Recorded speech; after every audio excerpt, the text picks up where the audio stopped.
রব্বুল আলামিন নিজেই সূরা রহমান তেলাওয়াত করে শোনাবেন। রব্বুল আলামিনের কণ্ঠে রহমান তেলাওয়াত শুনতে কারা কারা রাজি একটু হাত উঁচা করে দেখান। আল্লাহ, তুমি এই সকল হাতগুলোকে কবুল করে নাও, সকলে বলেন আমিন। আন্তর্জাতিক আদালতে বিচারকের মামলা হয়েছে, এটা কি সহজ কোন মামলা? কি বলেন? এটা তো ঘুরতে ঘুরতে ওর লাইফটা শেষ হয়ে যাওয়ার কথা, কি বলেন? ঠিক কিনা? কিন্তু কিসের সম্মানে আল্লাহ তাআলা বেকসুর কোনো কিছু ছাড়াই তাকে খালাস করে দিয়েছেন? কিসের সম্মানে? এরা মুসলমান, এমন কোন মা বাবা যদি থাকে, এমন কোন হাফেজে কোরআনের মা বাবা যদি থাকে দুনিয়াতে গুনাহ করার কারণে, অন্যায় আর অপরাধ করার কারণে যদি হাশরের ময়দানে জাহান্নামী হয়ে যাও, আর এই 30 পারা কোরআন যদি মিজানের পাল্লায় যে বলে আল্লাহ তার সন্তানকে সে হাফেজ বানিয়েছিল, আমি 30 পারা কোরআন যতক্ষণ পর্যন্ত বান্দাকে জান্নাত দান না করবা ততক্ষণ পর্যন্ত আমি কোরআন ক্ষান্ত হব না। আল্লাহ পাক রব্বুল আলামিন ওই 30 পারা কোরআনের এই আবেদন কবুল করে আপনার গুনাহ যদি পাহাড় সমান হয়, ওই বিচারকের মতো আপনাকেও রব্বুল আলামিন মাফ করে জান্নাতের মেহমান বানিয়ে দিবে। এই জন্য এই কোরআনের হাফেজের মা বাবা হওয়ার জন্য একটা সৌভাগ্য অর্জন করা লাগে, কি বলেন? ঠিক কিনা?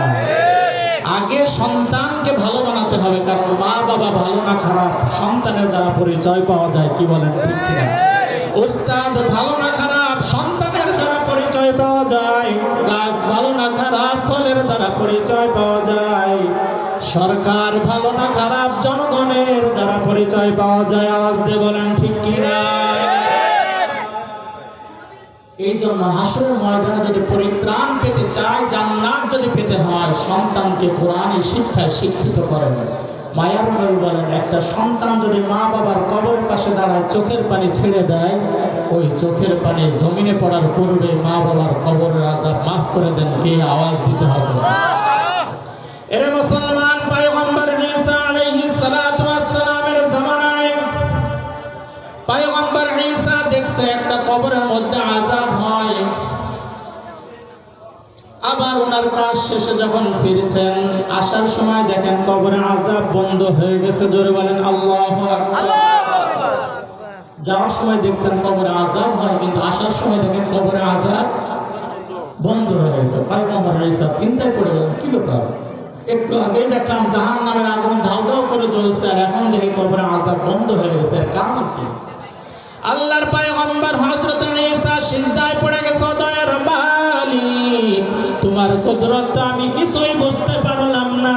যাওয়ার সময় দেখলাম কবরে আযাব, এখন দেখি কবরে আযাব বন্ধ হয়ে গেছে।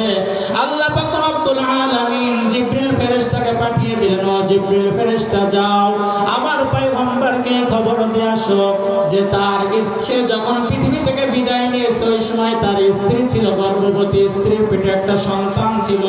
সে মৃত্যুর আগে ওসিয়ত করেছিল আমার এই সন্তানটা ভূমিষ্ঠ হওয়ার পর, বড় হওয়ার পর আমি তাকে কোরআনের শিক্ষায় শিক্ষিত করব। কি মান্যত করেছিল?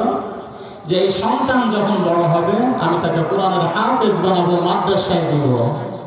আল্লাহ পাক রব্বুল আলামিন পয়গম্বর ঈসাকে জানিয়ে দিলেন, ও পয়গম্বর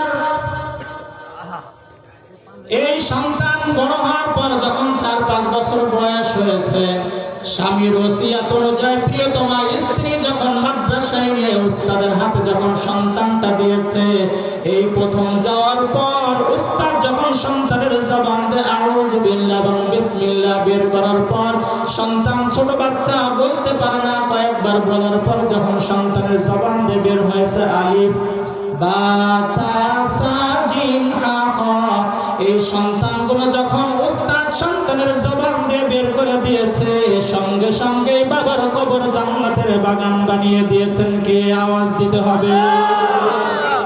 এরা মুসলমান, এই জন্য একটা নেককার সন্তান বানাতে হবে। যাদের সন্তান নাই, নাতি নাতকুর আছে, এই নাতি নাতকুর গুলোকে মাদ্রাসায় দিয়ে কোরআনের হাফেজ বানান। আপনি দাদা, আপনি নানা অন্ধকার কবরে যাবেন, এই নাতি নাতকুররা যখন চোখের পানি ছেড়ে দেয় সঙ্গে সঙ্গে কবর জান্নাতের বাগান বানিয়ে দিবেন কে? আওয়াজ দিতে হবে।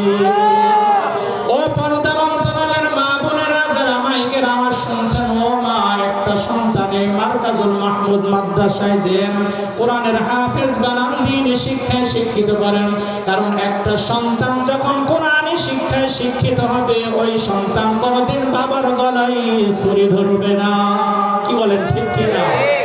আজকে দেখেন কি অবস্থা, সম্পদের লোভে দীর্ঘ 40 ঘন্টা বাবাকে দাফন কাফন না করে সম্পদ ভাগের জন্য লাশটা ফেলায় রাখছে উঠানের মধ্যে। কি বলেন, ঠিক কিনা? এক সপ্তাহ আগের ঘটনা। কি বলেন, আপনারা জানেন না? কার জন্য করলেন এত সম্পদ? হালাল হারামের কোনো খবর নাই। পাহাড় সমান সম্পদ জমা করে অন্ধকার কবরে যাওয়ার সময় যদি বিপদের কারণ হয়, এমন সন্তান কোনো মুসলমানের দরকার নাই। কি বলেন, ঠিক কিনা? 1 ঘন্টা নয়, 2 ঘন্টা নয়, 40 ঘন্টা বাবার লাশটা ফেলায় রেখে তারা সম্পদ ভাগের ব্যস্ততায় তারা নিয়োজিত রয়েছে। এটা ভাবা যায়? কি বলেন? আমি হয়ে কি পারতাম? আলহামদুলিল্লাহ, চুল পেকে গেছে, এখনো বাবার চোখের দিকে তাকায় কথা বলার কোনো সাহস এখনো হয় নাই। তার কারণ কি? কোরআনের জ্ঞান রব্বুল আলামিন ভিতরে দিয়েছেন। এই জন্য সামনে যে সমাজ অপেক্ষা করছে, সন্তানের কাছে মা বাবা নিরাপদ নয়। কি বলেন, ঠিক কিনা? কিন্তু কোরআনের জ্ঞান যদি থাকে, হাদিসের জ্ঞান যদি থাকে, ওই সন্তানের কাছে মা বাবা কিয়ামত পর্যন্ত নিরাপদ। কি বলেন, ঠিক কিনা? এই জন্য ভাইয়েরা আমার, এই যে একজন হাজী সাহেব আছে, উনি মাদ্রাসার জন্য অনেক শ্রম দিচ্ছেন। আপনারাও সকলে সহযোগিতা করবেন, সন্তান দিয়ে, নাতি নাতকুর দিয়ে, পরামর্শ দিয়ে, টাকা পয়সা দিয়ে এই মার্কাজুল মাহমুদকে যেন আল্লাহ তাআলা কবুল করেন। সকলে বলেন আমিন। যে যেভাবে পারে সেভাবে আমরা সহযোগিতা করার চেষ্টা করবো ইনশাআল্লাহ। কারণ মাদ্রাসা নতুন, আপনাদের সকলের প্রচেষ্টায় এই মাদ্রাসা যাতে সামনের দিকে অগ্রসর হয়, হতে পারে এটাও আপনার আমার নাজাতের ওসিলা হয়ে যেতে পারে। কি বলেন, ঠিক কি? হযরত শাইখ ফজলুর রহমান, আমি এটা বলে মুনাজাতের দিকে যাবো ইনশাআল্লাহ। হযরত শাইখ ফজলুর রহমান গাঞ্জে মুরাদাবাদী রহমাতুল্লাহ আলাইহি, তিনি রাস্তা দিয়ে হেঁটে যাচ্ছেন, ওই এলাকায় একজন মানুষ মারা গেছে, কিন্তু জানাজা করার মতো কোনো লোক নাই। কে জানাজা করবো? ওনাকে পেয়েই এলাকার সব মুরব্বীরা এসে জড়ো হয়েছে যে হযরত, আমাদেরকে বিপদ থেকে আপনি হেফাজত করেন। উনি তো আলিম মানুষ, হযরত শাইখ ফজলুর রহমান গাঞ্জে মুরাদাবাদী রহমাতুল্লাহ আলাইহি সকলের আবেদন কবুল করে দাফন কাফনের ব্যবস্থা করলেন, জানাজা করে উনি আবার ওনার গন্তব্যে রওনা হয়েছে।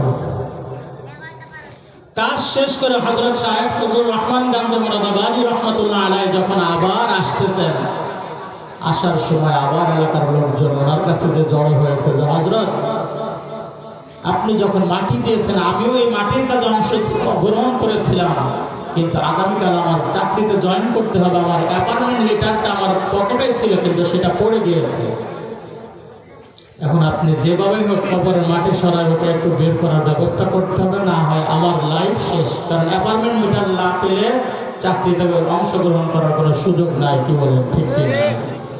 হযরত এলাকার সমস্ত মানুষের অনুরোধ গ্রহণ করে কবরের মাটি সরানোর সাথে সাথেই দেখে অল্প কিছুক্ষণ আগেই বান্দাকে কবরে রাখা হয়েছে, এখন পুরো কবরটাই জান্নাতি ফুলের দ্বারা আল্লাহ তাআলা ভরপুর করে দিয়েছে। একটা গাছ লাগাইলে তো ফুল হতে সময় লাগে, কি বলেন, লাগে না? কিন্তু একটু আগে কবরে রাখছে, এখন মাটি সরাই দেখে পুরা কবরটাই জান্নাতের ফুলে ভরপুর হয়ে গেছে, সুঘ্রাণে পুরা এলাকা মোহিত হয়ে গেছে। জোরে বলেন আল্লাহু আকবার। হযরত শাইখ ফজলুর রহমান গাঞ্জে মুরাদাবাদী রহমাতুল্লাহ আলাইহি এলাকার লোকদেরকে জিজ্ঞাসা করলো যে এই লোকটা কেমন ছিল। সমাজের মানুষ বলছে মোটামুটি ছিল, তেমন কোনো ভালো মানুষ ছিল না, নিয়মিত নামাজ পড়তো না, মাঝে মাঝে পড়তো, মাঝে মাঝে ছাড়তো, মানে ভালো কোনো রিপোর্ট পায় না। চিন্তা করে গেল যে কোন আমলের কারণে আল্লাহ তাআলা তাকে জান্নাত দান করলেন।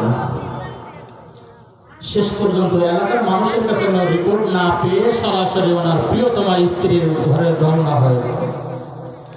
এরা মুসলমান, প্রিয়তমা স্ত্রীর কাছে যাওয়ার পর তাকে বলছে আপনার স্বামী কেমন আমল করতো, কেমন ছিল? স্ত্রীও জবাব দিয়েছে আমার স্বামী তেমন কোনো আমল ছিল না, যে অনেক বেশি আমল করতো তা নয়, নিয়মিত নামাজ পড়তো এমন নয়, কিন্তু আমার স্বামীর একটা আমল ছিল, প্রতিদিন সকালবেলায় ফজরের নামাজ পড়ে 30 পারার কোরআনটা নিয়ে তিনি বসে যেতেন। কিন্তু আমার স্বামী কোরআন পড়তে পারতো না, কিন্তু ফজরের নামাজের পর এই কোরআন শরীফটা নিয়ে তিনি বসে যেতেন। বসে আল্লাহর বান্দা বলতো, এই লাইনের মধ্যে আল্লাহ যা বলেছে সত্য বলেছে। জোরে বলেন আল্লাহু আকবার। কোরআন শরীফ পড়তে পারতো না, কিন্তু আউযুবিল্লাহ বিসমিল্লাহ পড়ে কোরআনের প্রতিটা লাইনের মধ্যে হাত দিত, হাত দিয়ে বলতো, এই লাইনের মধ্যে আল্লাহ যা বলেছে সত্য বলেছে। আবার দ্বিতীয় লাইনের মধ্যে হাত দিয়ে বলতো, এই লাইনের মধ্যে আল্লাহ যা বলেছে সত্য বলেছে। তৃতীয় লাইনে হাত দিয়ে বলতো, এই লাইনে আল্লাহ যা বলেছে সত্য বলেছে। এরা মুসলমান তেমন কোনো আমল ছিল না, কিন্তু কোরআন পড়তে পারতো না।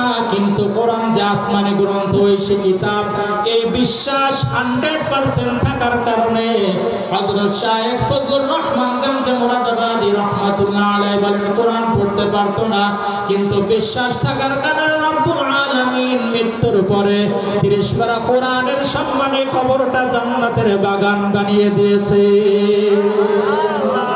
ও পর্দার অন্তরালের মা বোনেরা, ভালো করে শুনে রাখো,